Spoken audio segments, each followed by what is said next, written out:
And joining us now is Professor James Galvin, who teaches and works at the Department of History at the University of California, Los Angeles. Professor Galvin, appreciate you joining us on the show this morning. So 2 attacks in as many days alongside the Defense Minister, Yoav Gallant, announcing a new phase of the war. And of course, we have the redeployment of an entire division to northern Israel. Is Israel now prepared and considering opening a second front? I think the indications are that they are going to open up a second front.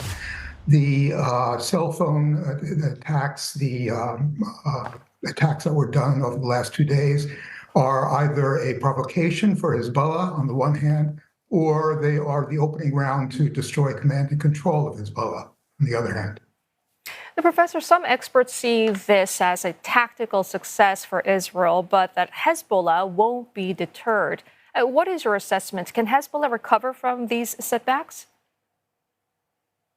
Hezbollah is a very dynamic organization. It's recovered from setbacks before. I think the Israelis full well realize that this is not going to be an effective countermeasure against Hezbollah, and that this is probably preparatory to something else. I foresee perhaps an invasion of southern Lebanon and the attempt to push Hezbollah back from the border. Professor Galvin, anger over stalled hostage release talks, they continue to simmer. But I'm curious, what's public sentiment like in Israel when it comes to tougher action against Hezbollah? Well, you have to remember that there's about 60,000 Israelis who had to be evacuated from the border with Lebanon. And they are anxious to get back, and the government is anxious to have them go back. And actually yesterday, Netanyahu, or 2 days ago, Netanyahu announced that one of the war aims now is to restore these people back to their homes. So I think the Israelis are very much prepared now to push back on Hezbollah to make sure that the border area is safe. And Professor, with tensions high, based on your observations, what are the most likely scenarios in the coming days and weeks or even months? And what sort of factors could either mitigate or worsen the situation?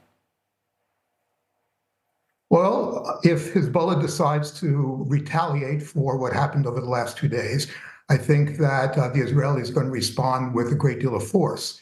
If they don't retaliate for what has taken place, the Israelis are likely to follow up anyway. I think that we've seen enough indications now that the Israelis are prepared to open up that second front, and not to do it in a way that is just small pinprick attacks, but to do something to actually destroy the capability of Hezbollah to project power into Israel. The rocket attacks, for example, and that have been aimed at Israel. The Israelis, of course, want to make sure that those are ceased.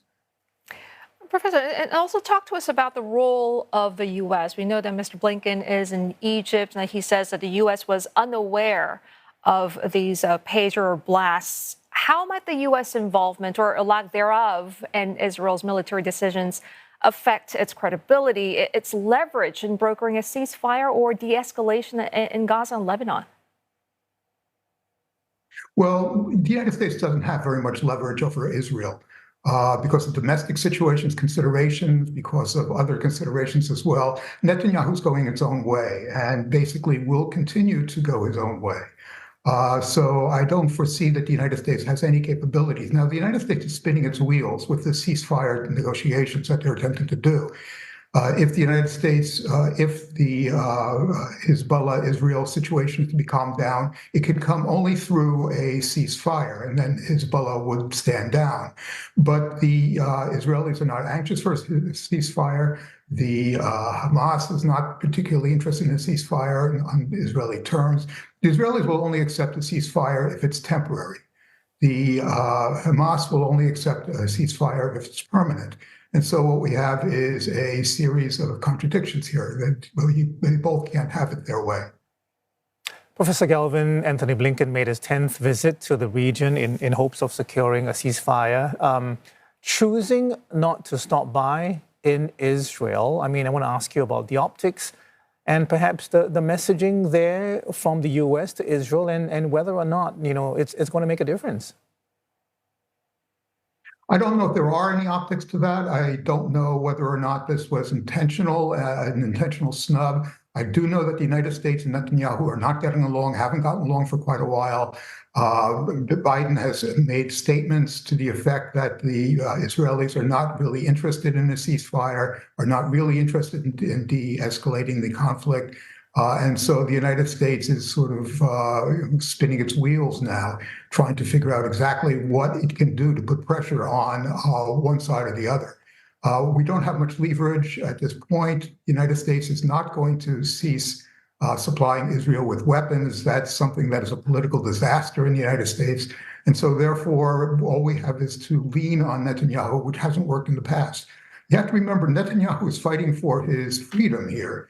He has been indicted on 3 charges of corruption. If his government falls or if the war ends, he is likely to go to jail. And so therefore, he has an interest in keeping the war going. He has an interest in making sure that the ceasefire doesn't take hold.